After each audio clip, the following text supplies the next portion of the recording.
गांव की निजी आवश्यकता होती है, एक बस स्टैंड होना चाहिए, कोई नहीं है यहाँ। 1 घंटा बारिश होगी तो इतना पानी खड़ा हो जाता है। किसी ने एतराज़ किया है तभी एमसीडी गई है।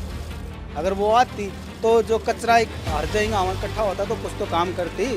बस का कोई टाइम टेबल नहीं है, यहाँ जन को सुविधा मिल सकती। ये कोई भी आते हैं यहाँ, बस वादों में काम होता है, यहाँ वैसे कोई काम होता नहीं। पैदल आदमी जा नहीं सकता, इतना गोटे गोटे पानी खड़ा हो जाता है, फुल बारिश आ जाती है तो। जब ना तो कोई गरीब आदमी के लिए सुविधा की चीज़ की भी।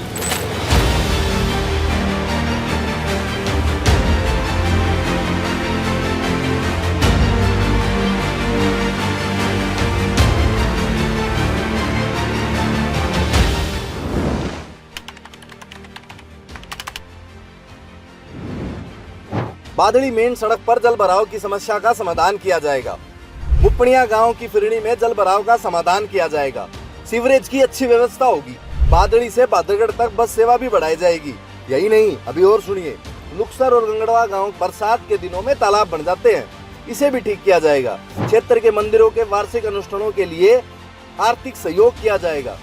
ये वो झूठे वादे हैं जिनके दम पर कुलदीप वत्स बादड़ी की जनता को ठग कर विधायक बन गया, लेकिन जीतने के बाद कुलदीप क्षेत्र से ऐसे गायब हुए जैसे गधे के सिर से सींग। जल भराव की तो जी अभी पास में एक गाड़ है, आप जितने 1 घंटा बारिश होगी तो इतना पानी खड़ा हो जाता है। गोडो गोडो आने जाने, अपने भान बेटी है, स्कूल के बच्चे भी है, कोई काम नहीं है जी। बीमारी तो आपने मेरा पानी भरे गया तो बीमारी तो है जी, नहीं कोई सुविधा है। हमारा इतना बड़ा गाँव है, कोई सुविधा नहीं है जी।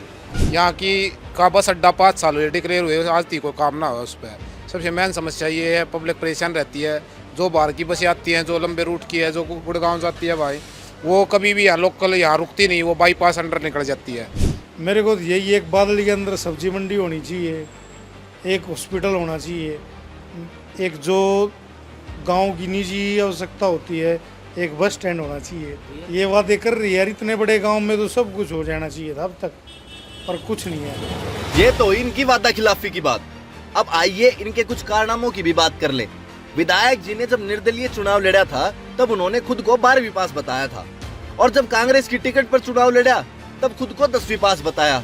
और तो और श्रीमान जी अपने नाम के आगे डॉक्टर की उपाधि भी ग्रहण करते थे, लेकिन जब फर्जी डिग्री का आरोप उन पर लगा तो नाम के आगे से डॉक्टर भी सरका दिया।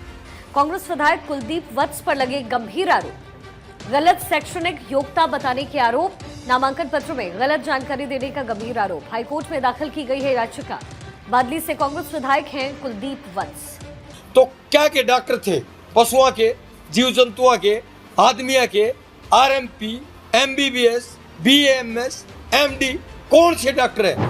बादली में नशाखोरी दिन ब दिन बढ़ती जा रही है, जिस पर विधायक जी कहते हैं कि ये समस्या सिर्फ बादली की थोड़ी है, बल्कि ये तो हरियाणा और पंजाब की है। ये तो वही बात हो गई कि धूल चेहरे पर है और आईने को दोष दे रहे हैं।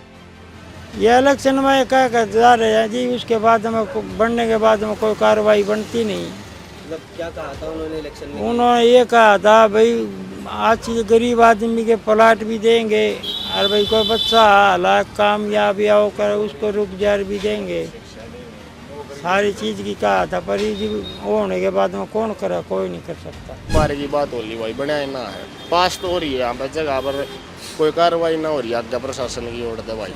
हाँ, वहाँ से कार्रवाई होगी तभी यहाँ पर कुछ होगा। आने जाने की दिक्कत है, बस का कोई टाइम टेबल नहीं है, यहाँ जन को सुविधा मिल सकती। नगर पालिका आने लग रही है, अपने गांव के कोई भी, मैं पर्सनल किसी का नाम नहीं लेता, किसी ने एतराज़ किया है तभी एमसीडी गई है। अगर वो आती तो जो कचरा हर जगह वहाँ इकट्ठा होता तो कुछ तो काम करती। कोई ना आता भाई, कम कदे कोई जो जिस तरह कोई बड़ा साहब आ जाए या कोई आ जाए तो ये आ जाए, ना तो कोई ना आता है भाई, कोई ना होती सफाई, कम में काम। अब ये तो साफ है, विधायक की कथनी और करनी में जमीन आसमान का अंतर है। झूठी घोषणाओं और फर्जी दावों के साथ उन्होंने जनता को धोखा दिया है। ऐसे विधायक को बादली की जनता कभी माफ नहीं करेगी और अपने वोट से इसे सबक सिखाएगी।